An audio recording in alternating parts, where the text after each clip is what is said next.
Hello guys, isang mapagpalang araw. So napapansin nyo yung pinatungan ng aso.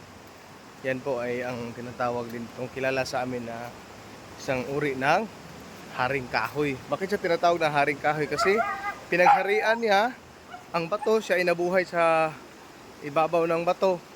Na kahit pa sabihin na lang natin na walang direktang tubig na nahihigop, pero kaya niyang mabuhay dyan. So, napapansin nyo, sinisiba o kinakain ng aso yung dahon niya. Ibig sabihin may ambag siya, kapatid, kasi alam naman natin ang nagtuturo talaga sa atin kung paano tuklasin ng kalikasan ay mga hayop. So papansin nyo, hindi natin inutusan yung aso na kumain ng dahon na yan.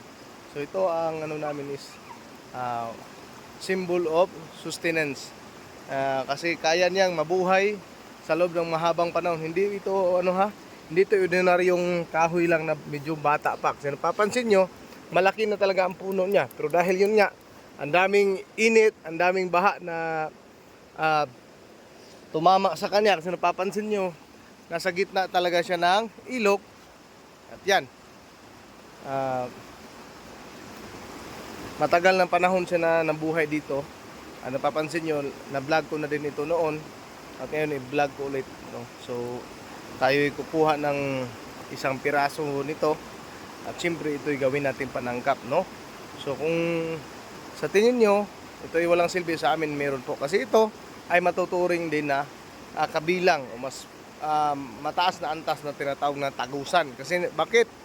Si kaya niyang mamuhay sa mahabang panahon kahit hindi siya tikim ng tubig. Kasi napapansin nyo, wala naman yung direktang ugat na nakapunta sa ilalim, di ba? So umaasa siya sa tinatawag na hamog, umaasa din siya sa ambon o sa ulan, no? So yung ugat niya ay nasa loob ng bato. So kukuha po tayo.